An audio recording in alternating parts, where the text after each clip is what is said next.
Hey, what's up? It's your Tech Pro Cholo here, and welcome back to where we take awesome out of the box. Now today we're going to be talking about a phone that I've actually been getting a lot of questions for. And I hope you guys are watching, all those who are asking me stuff, because we're finally taking a look at the POCO F3.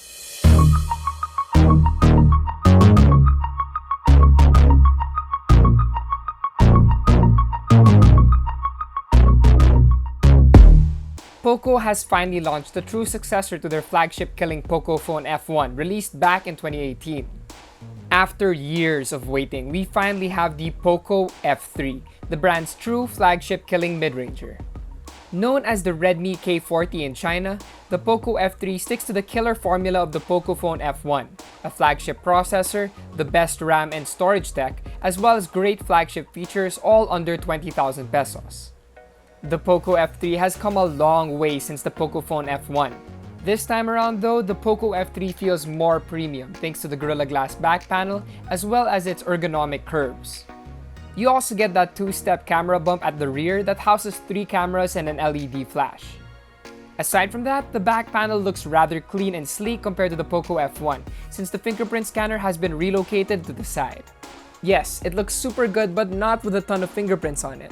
You see that? So we have a glass panel, so it's super glossy and super shiny and traps a lot of fingerprints, but nothing a silicone case cannot fix. The power and volume controls are located on the right side, while the loudspeaker, well, one of them, is found on top. At the bottom, you have the other speaker completing the stereo setup, USB-C port, and SIM card tray. You're not getting a headphone jack for this one, so you might want to get some TWS earbuds or maybe some USB-C earphones. Next up, if that 6.67-inch 120Hz AMOLED panel looks familiar, that's because it's practically the same one used on the Redmi Note 10 Pro. So you're getting a smooth 120Hz refresh rate, a punch hole for the 20-megapixel selfie snapper, and support for HDR10+ and DCI P3 color gamut. But the POCO F3's panel is arguably better than the one used on the Redmi Note 10 Pro, as it comes with a 360Hz touch response rate. And this means that input response, especially for games, is more responsive on the POCO F3. And of course, like any good AMOLED panel, the one on the POCO F3 produces excellent color accuracy, deep blacks, and gives the phone better battery endurance compared to a similar IPS panel. And to complete that entertainment experience, just like the Redmi Note 10 Pro, you get stereo speakers on the POCO F3. As for overall audio fidelity, the POCO F3 has a better soundstage compared to the Redmi Note 10 Pro, which is part of the premium you pay for. The lows may not be as great, and of course you can get headphones for that, but the mids and highs are produced very well even at the highest volume setting. And so you guys know what I'm talking about, here's a sample.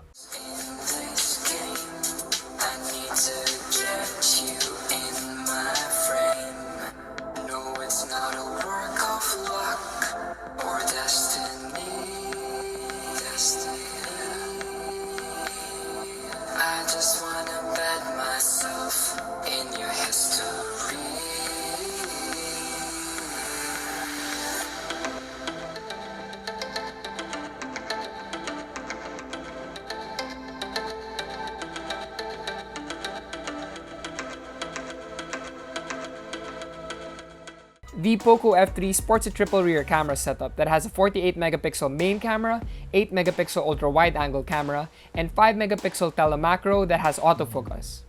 And it's worth noting that we normally criticize brands for putting macro cameras as a feature filler, but the POCO F3 is a different case. Branded as a telemacro camera, the 5-megapixel module is a step above practically any macro camera out there. That's because it has a usable contrast autofocus that lets you get sharp and detailed close-up shots. While for the main and ultra-wide-angle cameras, the POCO F3 performed generally well, though it has a tendency to blow up highlights in bright daylight. Like with the Mi 11 Lite 4G, the processing on the ultra-wide-angle camera is consistent with the main camera, though you do lose a bit of detail due to the lower resolution sensor.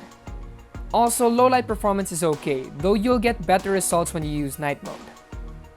As for videos, the main camera lets you shoot 4K 30 or 1080 60, while the ultra-wide-angle camera is capped at 1080 30.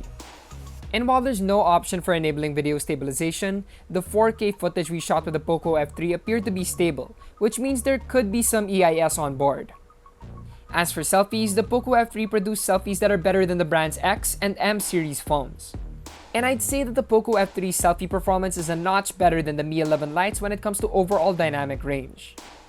Sticking to the tried and tested formula of all POCO F phones, the POCO F3 comes with a Snapdragon 870 processor paired with 8GB LPDDR5 RAM and up to 256GB UFS 3.1 storage. And as we mentioned before, the Snapdragon 870 is essentially a Snapdragon 865 Plus with a higher clocked prime core. Compared to the Black Shark 4 that uses the same processor and internals, the POCO F3 trails behind very closely. And that's very impressive because the Black Shark 4 is made for gaming. It has optimizations to max out the Snapdragon 870's power.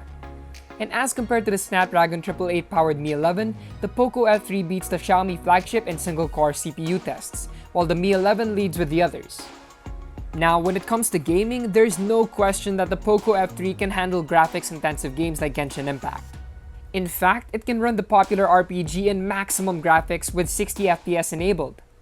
But we did notice that the POCO F3 did heat up uncomfortably after roughly 10 minutes of gameplay, which shows that the POCO F3 had to cut corners somewhere, and that somewhere happens to be the phone's thermal management. Yes, the POCO F3 is great for gaming, but the thermals might lead to throttling, which will lead to the game slowing down. So if you're fixing the settings, try to find that middle ground without heating up the phone too much so that you can play with a stable FPS. And comparing the gaming performance of the POCO F3 to dedicated gaming phones like the ROG Phone 5, the latter definitely performs better than the former in Genshin Impact. Though the POCO F3 does show its fighting spirit in other games like Call of Duty Mobile, Asphalt 9, and PUBG Mobile. However, do note that our game bench runs last around 4 minutes, so the ROG Phone 5 will lead over the POCO F3 with long gaming sessions due to better thermals. Nonetheless, the POCO F3 is still very impressive, being under 20,000 pesos. As for battery life, the Snapdragon 870 is well optimized to handle the POCO F3's 120Hz AMOLED display. Its 4,500 mAh battery lasted us for a little over 13 hours with our YouTube video loop test, which we can say easily translates to a whole day of use. And charging the phone is a 33-watt charger, which takes a little over an hour to get from 0 to 100%. So there you have it. If you opted to skip out on the Mi 10T, the POCO F3 is better than the former for a lower price with a more powerful Snapdragon 870 processor and 120Hz AMOLED display.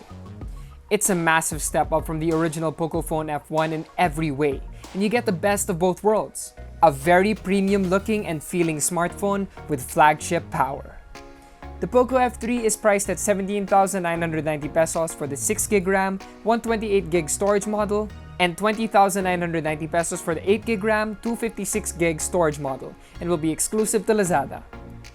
You guys can check out more reviews on Unbox.ph. Also, don't forget to like, comment, share, and subscribe. Yup, subscribe because when you hit 250k subs, we're giving away a smartphone. So, don't forget the hashtag #SubToUnbox. Hit the notification icon if you want to get them updates when we drop videos. Once again, it's your Tech Bro Cholo, and I'll see you guys in the next one.